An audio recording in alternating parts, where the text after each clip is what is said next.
My name's Alex. I work in Visma. Before I get into the topic, I'd like to get a sense of the audience. So I'm curious, raise your hand if you work in an organization with fewer than 50 employees. Okay, so a minority. Raise your hand if you think that your organization is pretty good at security in general. Okay, also a minority. Interesting. So the premise of this talk, as you probably have gathered, is that the security posture of small software companies is pretty bad.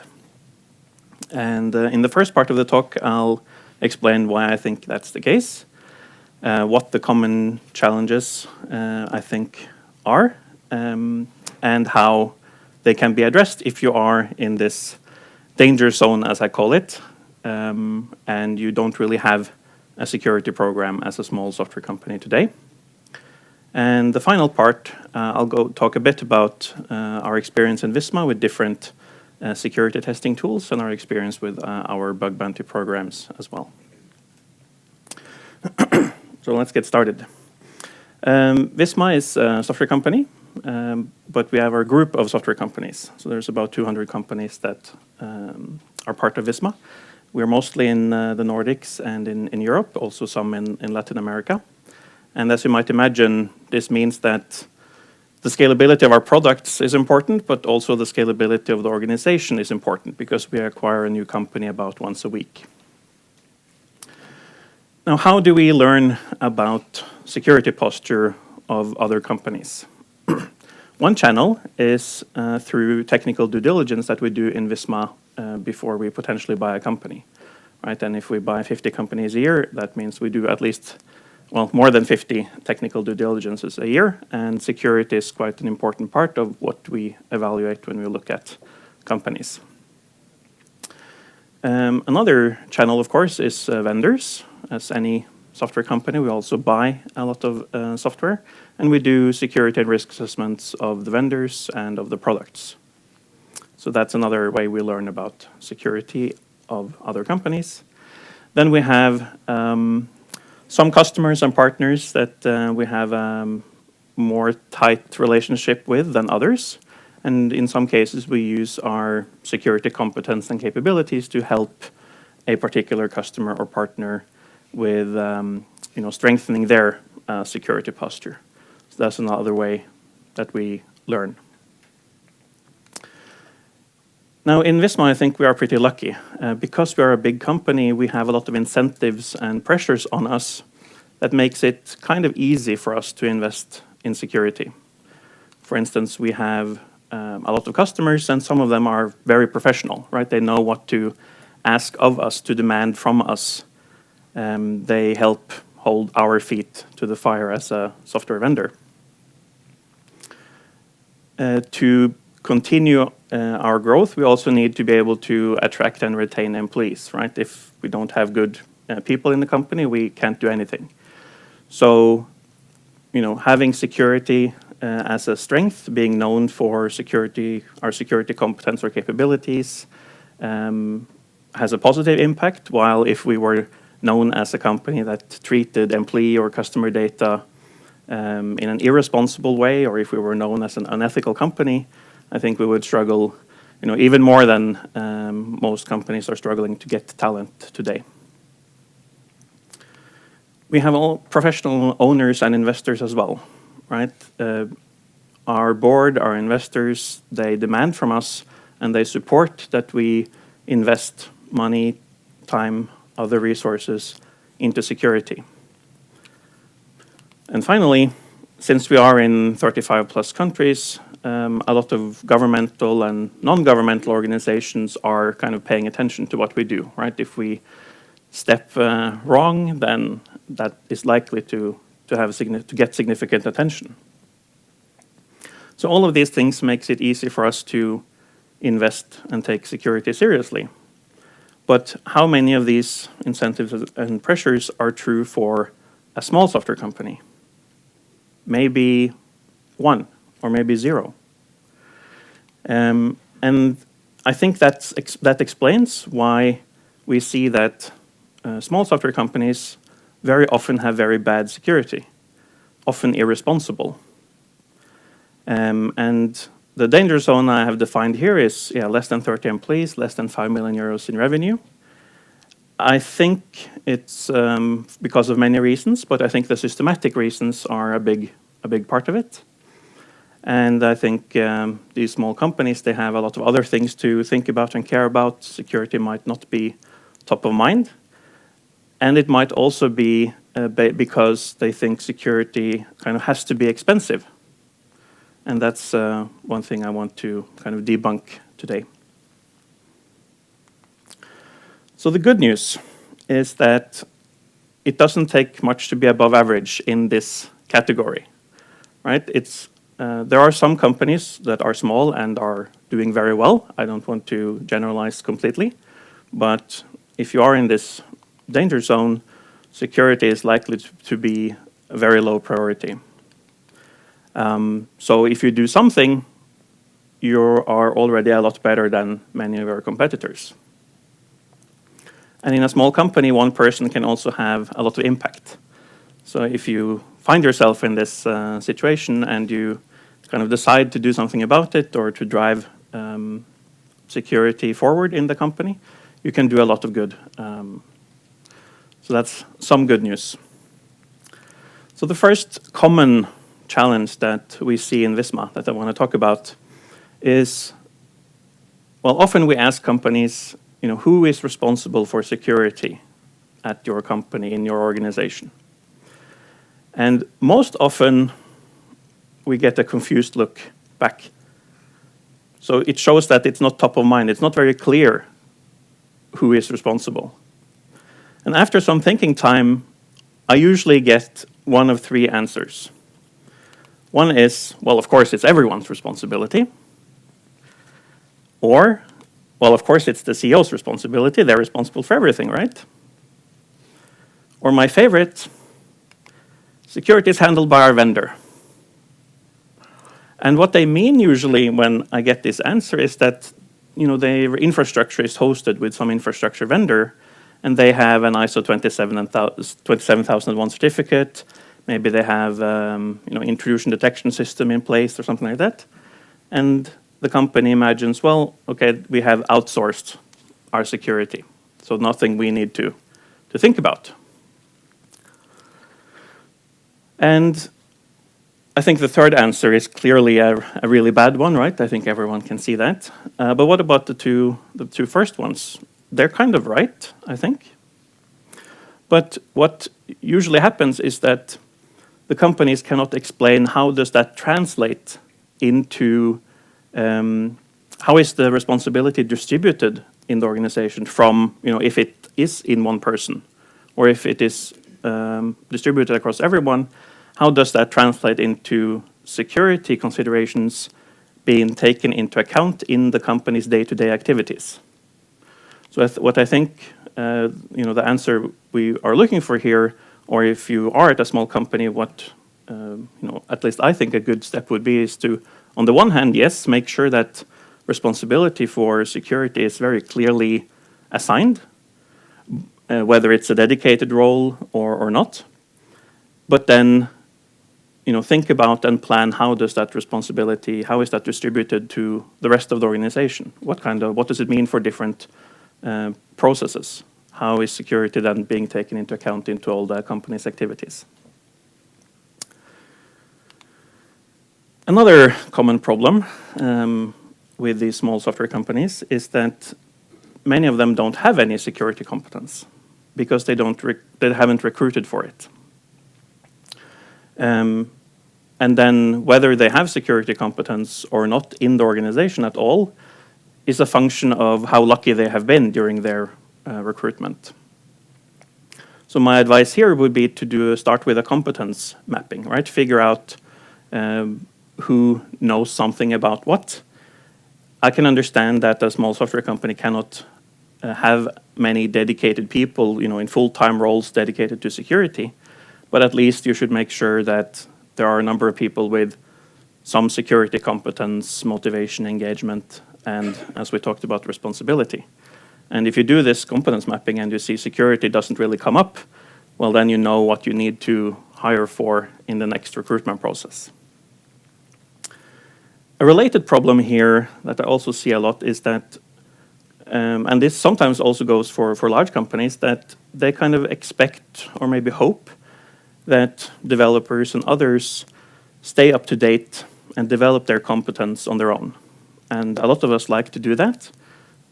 But the company, of course, I think has a responsibility to support and encourage that, right? So supporting financially, buying books or courses or certifications or whatever people are actually engaged by and motivated by to help increase competence.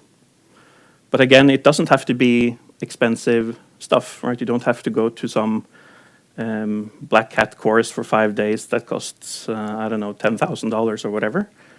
A simple thing that any company could do is to have these regular brown bag sessions, right? Once a week or once a month, assign responsibility to someone. They prepare by doing some research on some particular security threat, for instance. Maybe then in a meeting in 30 minutes or 60 minutes, they can then share, okay, what did I learn? What is the security threat? How do you mitigate it? Maybe they share some news articles. What was the impact to other companies like us when the vulnerability was exploited? And when you have done that 6, 12, 18 times, that already helps increase security competence in the organization, and it kind of nudges the security culture as well. Of course, if you want to be more hands-on, you can not just have someone talking about it, but you could organize some event where people can get hands-on, attack a vulnerable system. Obviously, the knowledge is much more likely to be retained in these cases. You could use OWASP Security Shepherd for this, for instance, a free tool. In Visma, we also have Secure Code Warrior. I saw them right outside, actually. This is a tool that allows a developer to log into a web-based portal. They pick the technologies that they're interested in, that they know that they want to be better at when it comes to security. Then they are presented with a lot of gamified tasks, right? Here, they need to identify what snippet of code is actually vulnerable. And then the next step is to pick which code solution actually mitigates the problem or avoids the security vulnerability in the first place. Internally in Visma, we have tournaments based on this platform. So just a couple of days ago, one of the our first quarter tournament internally, lots of developers across all of these companies competed, and we gave out some swag to the winner. And you also see on the bottom left there that it's very engaging. And in general, developers really enjoy this, which of course makes it very good. All right. Third common problem among small software companies is lack of threat awareness. If you ask a small software company, people working there, which threats are most relevant to you, which security threats are you concerned about,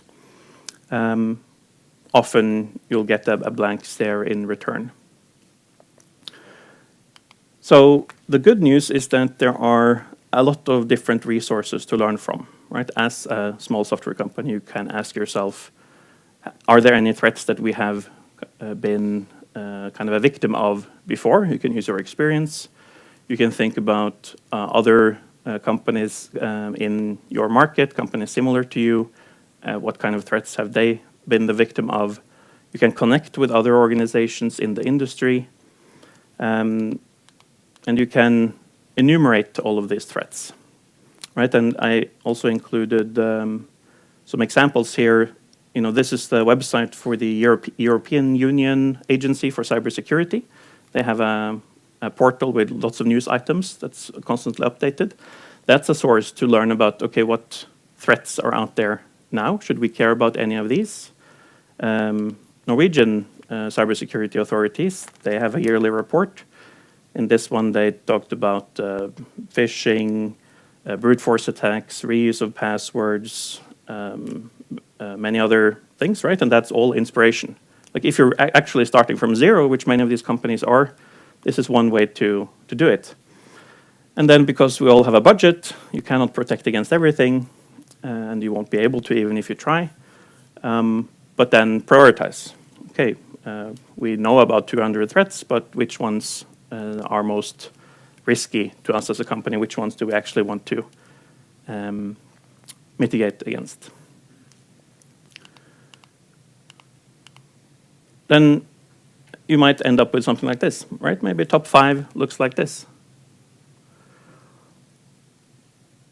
But then you have the next issue, which is that many companies might be aware of security threats, but they haven't really agreed on what to do about them. Or if they have agreed, maybe different people have different opinions, right? It's not that uncommon to talk to a company and a development team where developers are aware of cross-site scripting and SQL injection and all these things, but people have different ideas about what the right way to mitigate it is. Some people say, okay, we'll write the queries in this way, or another person will say, well, we're going to use this way in our framework to handle this because it has some built-in functionality for it. A third person might have a different idea.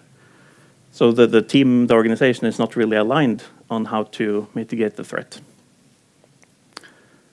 So my advice here is to be explicit, right? Discuss what's the best way of mitigating it, but then write it down and make it explicit, communicate it so that the organization is actually aligned on how to do it. So people don't try to solve the same thing in many different ways. Because, yeah, some of those are probably going to be less effective than others, right? Final problem that we see a lot is that companies don't do any security testing. They might have responsibility okay, they might have the competence, they might know the threats, they might have ideas about mitigation, but they don't actually do any testing. Also, sometimes I talk to companies who might be using one security testing tool and kind of rely on that for everything. Right? Yes, we use SonarQube to look for vulnerabilities in our software, but we have fixed all the issues, so now we are secure. And of course, that's not how it works.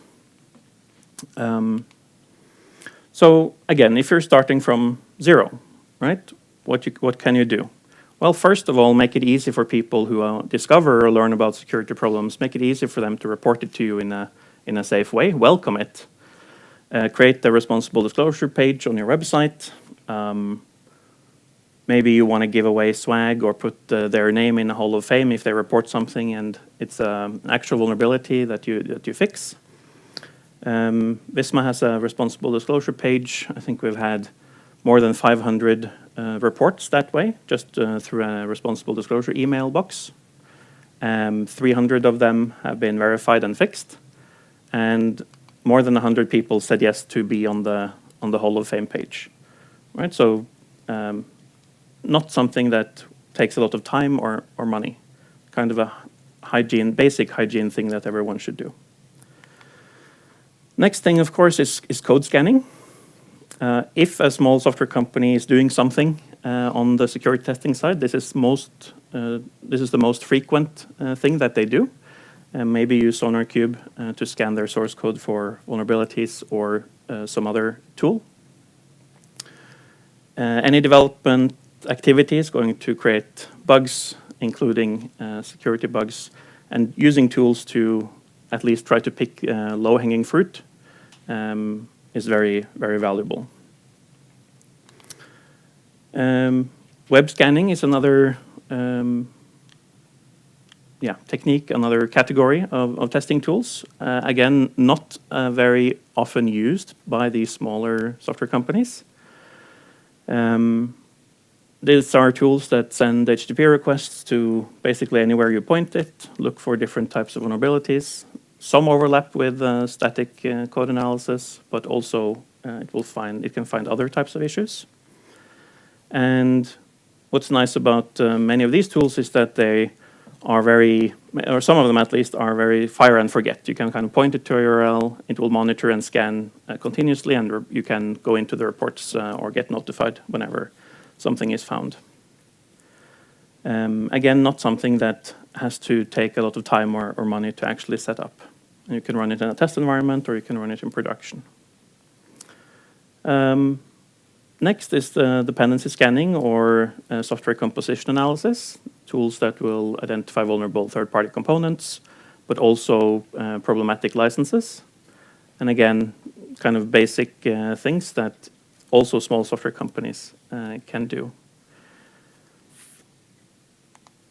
If you go to ovos.org, you can find on their wiki lists of tools for all of these categories. There are free options in all categories that work well. And of course, there are a bunch of commercial options as well. So I thought it might be useful to talk about our experiences in Visma with different tools in this area. So if I start with static application security testing or code scanning, in Visma we are mostly using Coverity and Polaris at the moment. These are commercial tools from Synopsys. Coverity is an on-premises solution, an older one. Polaris is the newer cloud-based version, but I think it's the same analysis engine behind both of them. And we're kind of halfway in the migration between these two tools. The quality of the scans and the findings and so on are pretty good. With all of these tools, of course, there's going to be a lot of false positives, so you always have to analyze the findings, and many of them will not be real security threats. But in general, we're happy with these tools. We do notice that maybe they are a bit gradually starting to lag a bit behind. The tools do feel like they were developed like a decade ago, but with the findings and the kind of the security aspect of it, we are pretty happy. How easy it is to use, and kind of the developer friendliness of it. Maybe not a top score on that front. But most teams in Visma will run this scan more or less every day, so that when something is found, they can analyze it, triage it immediately. Then we also use Veracode. This is another commercial tool, but this is the tool that we use for the technical due diligences. And there's no big reason for using a separate tool for this, other than we actually wanted it to be separate, kind of for privacy and information security reasons. We wanted to have one thing for our internal teams and Visma companies, and another separate thing for these technical due diligence operations. But I would say we have kind of similar opinion on the security findings of Veracode and Coverity and Polaris. They both seem reasonably good. Veracode as well is a tool where you really notice that kind of the UI, the user experience is not good. So that's one downside. But on the security side of things, which matters the most, especially for this tool, since this is not something all the teams use, right? Few people actually interact with this tool, so not a big issue. Then we have GitHub Advanced Security. There was a session on this before lunch, which was very good. We don't have a lot of experience with GitHub Advanced Security, but we are piloting it now. This is a paid feature. I think it includes some static code analysis tools. The first kind of impressions that we have from a few teams that have tried this out is that they're very happy with it. Very developer-centric, very easy to use. So this could be, well, at least something like this is definitely the future, and this is kind of the right direction to go in for these kinds of tools, I think. Whether it means we're going to switch, move from Polaris to GitHub Advanced Security, I don't know, but at least we're looking at it.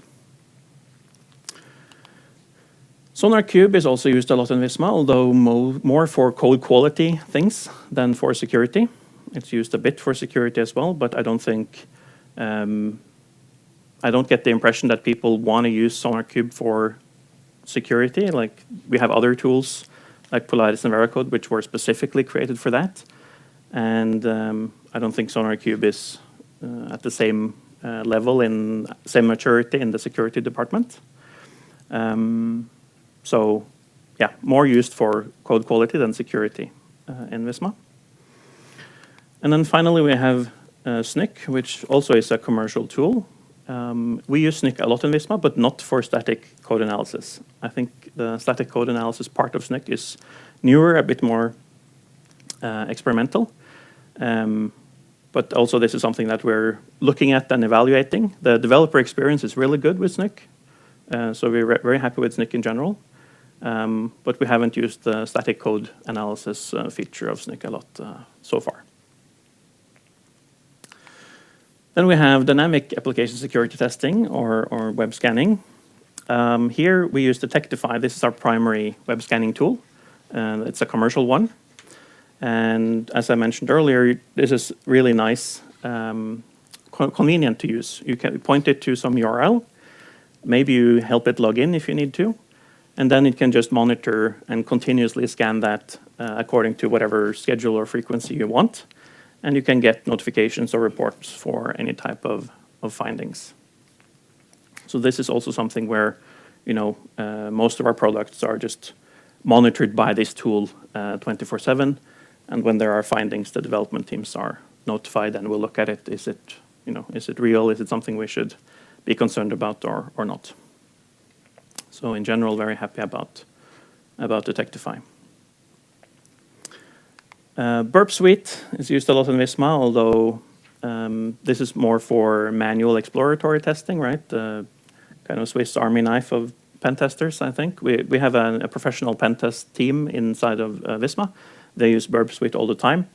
In our development teams, it's not used a lot, again, because you kind of need to have an idea about what you're doing, what you want to try to do. It kind of requires some security competence to use it effectively. So most development teams don't use this. They rely on all the other tools I've been talking about. But then they get this pen test report from the pen test team that uses this maybe once a year or something like that. There are some teams who choose to use Burp Suite. Typically when a team has a security engineer that might be some kind of a bit extra motivated and interested in security, they might try something, explore something, try something out and do some manual ad hoc exploratory security testing on their own. But again, mostly used by the pen test team. You can do a lot with the free version. So if you're just a developer in a team, the free version might be sufficient. But of course, in the pen test team, they have a paid version with all the bells and whistles. Finally, I thought I'd mention OWASP SAP. So this is this is another free tool in this category. It can do active scans as well if you point it somewhere, or it can be the proxy and listen to what's going on and detect security issues. Not used a lot in Visma, but some teams choose to include this in their build and deployment pipeline.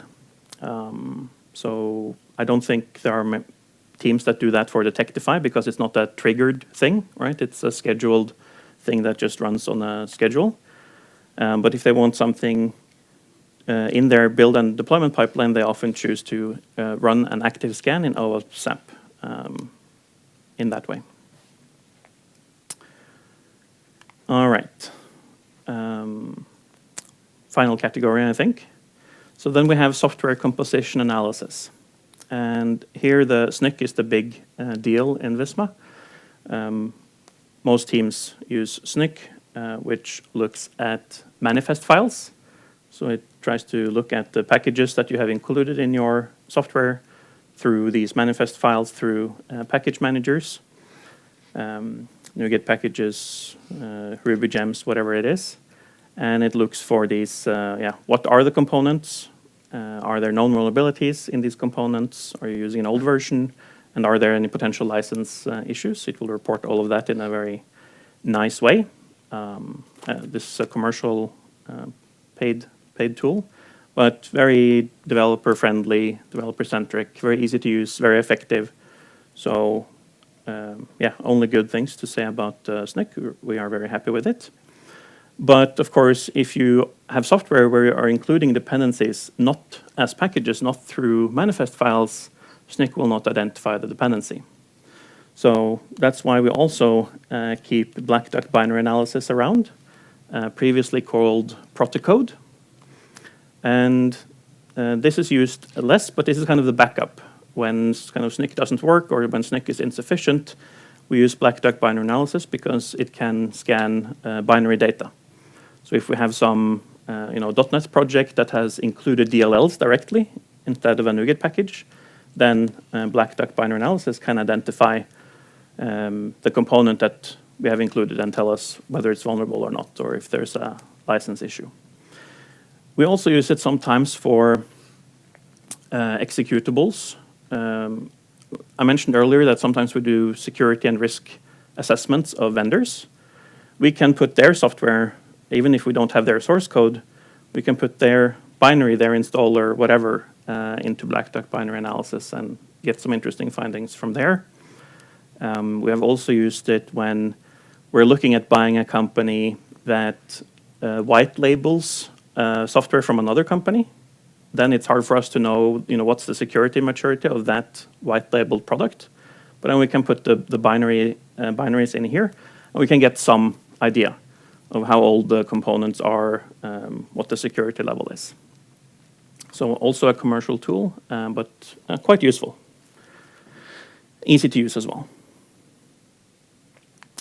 Then we have GitHub Dependabot. We use GitHub a lot in Visma, and Dependabot is really awesome.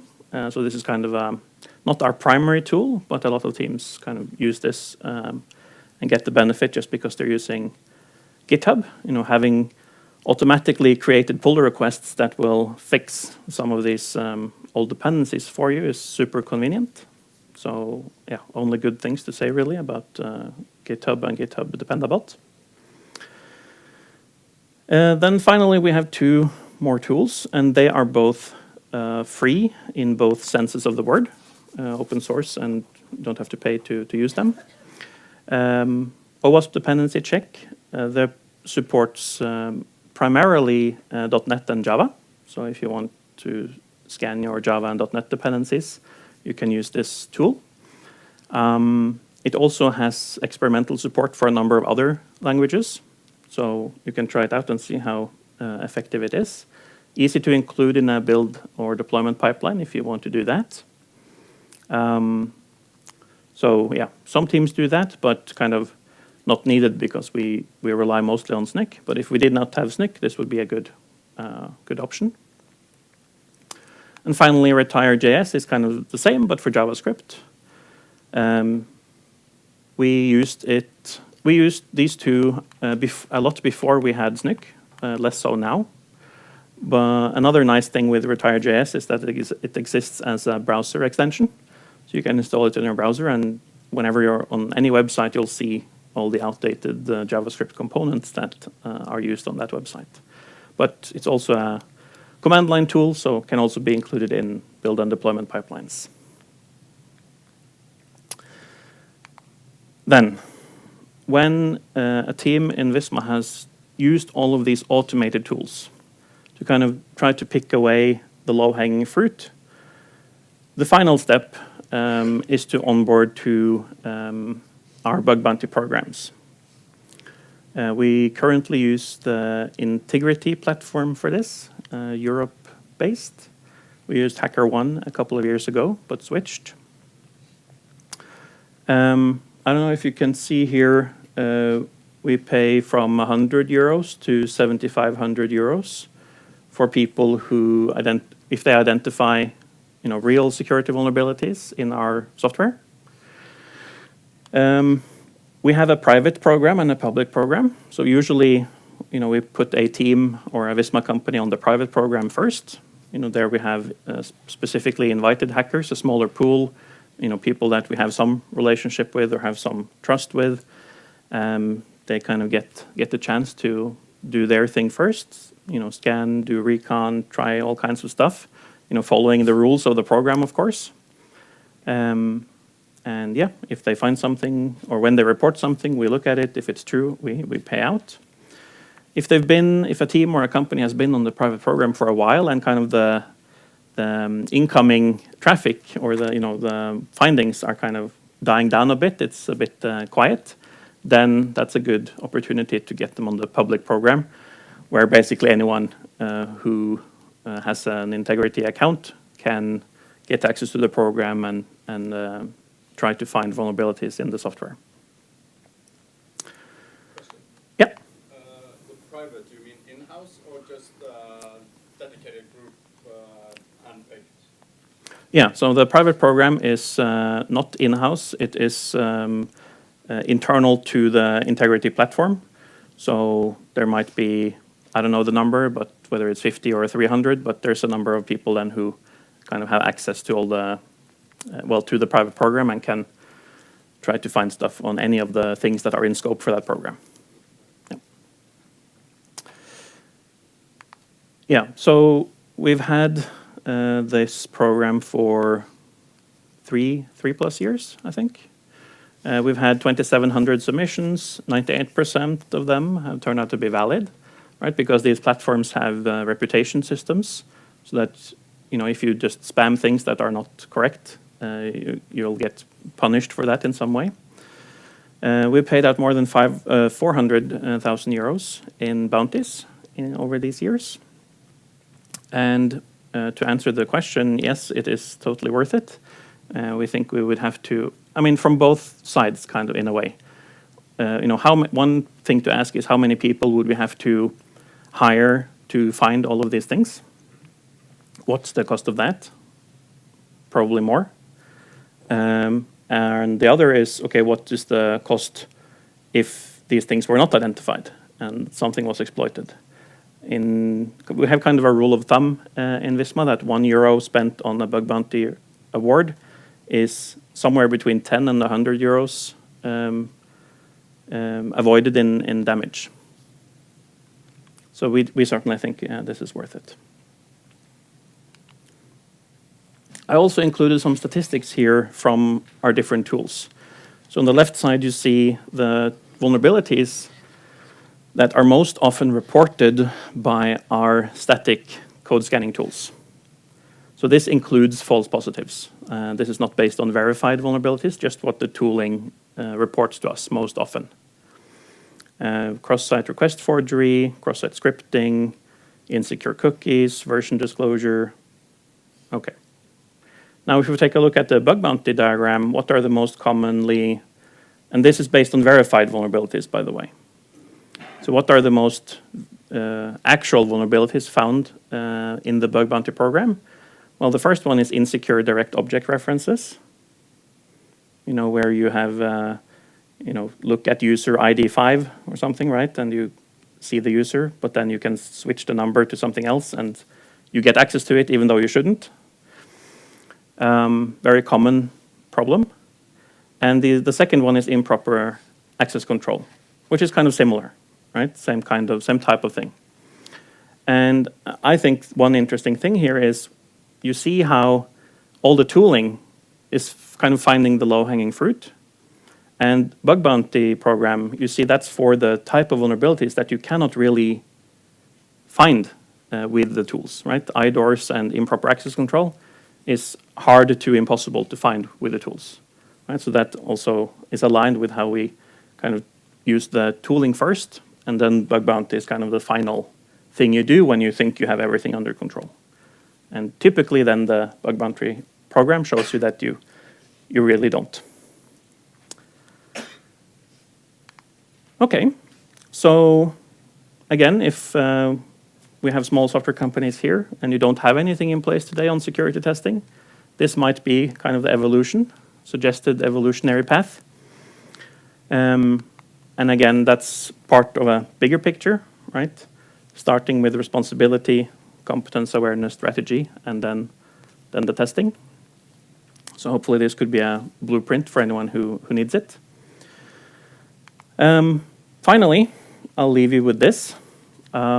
These are some useful questions that you can ask yourself as a software company, or you can ask to your vendors or partners, if they are software companies. First question is, who is responsible for security? How does that manifest in practice? Second question, what kind of security competence do you have in the organization? How do you support it? Third question, what threats are you actually worried about? Fourth, how do you protect against those threats? And 5, what kind of security testing do you do and how often? Thank you.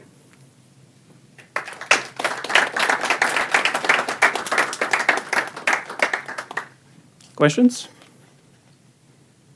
Could you expand on the integrity platform you are using? What exactly it provides? Yeah, absolutely.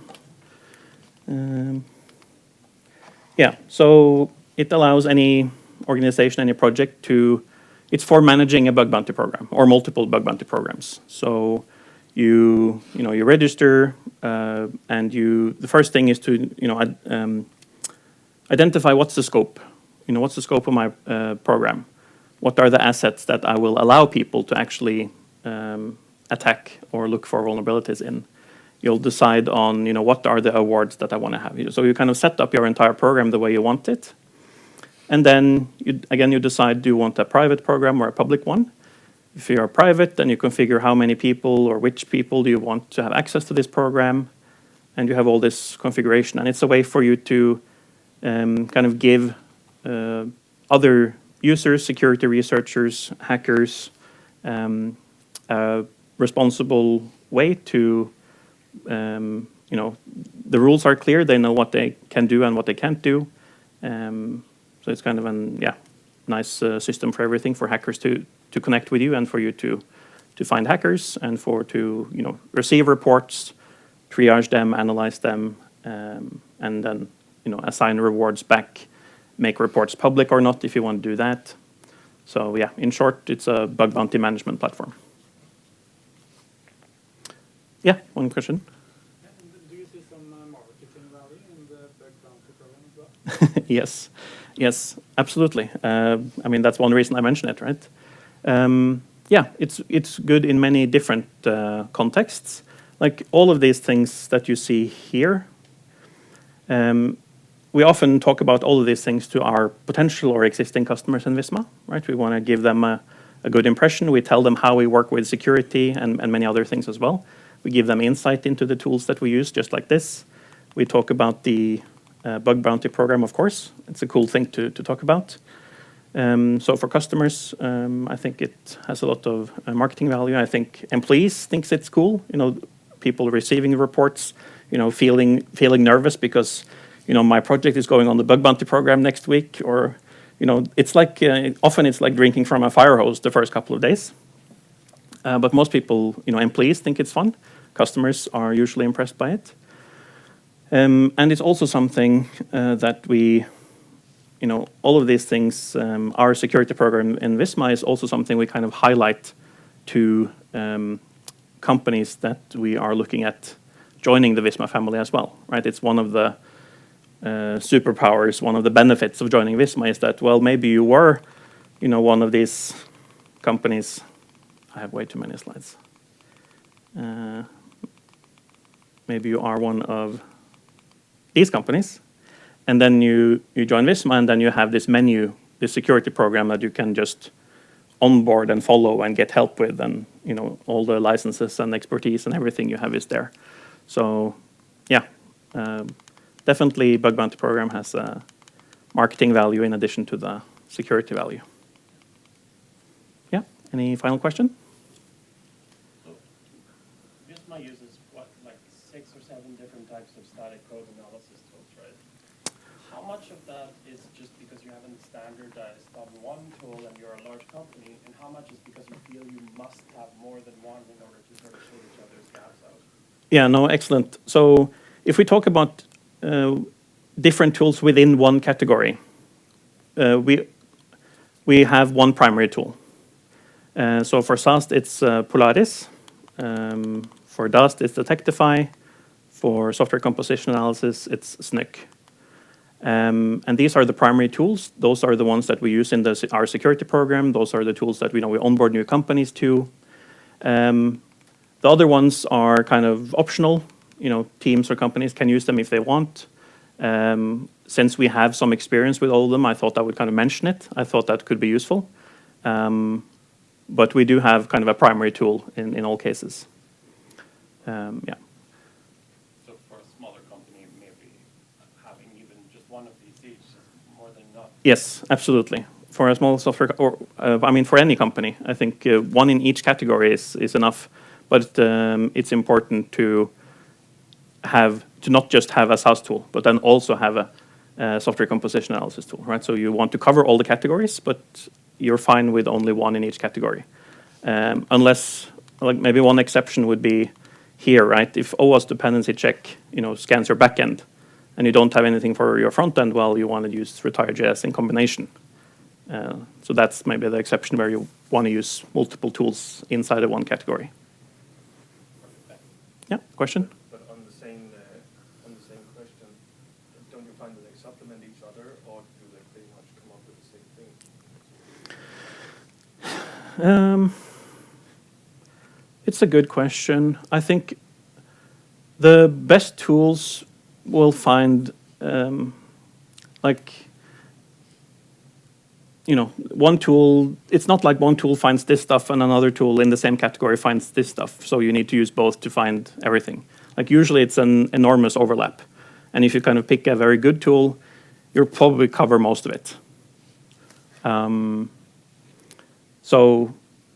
Of course, if you have everything in place, if you want to add more tools to try them out. Like for instance, when I talked about the pilot here with GitHub Advanced Security, I asked a team here, okay, you have been using these other tools. You have used Polaris.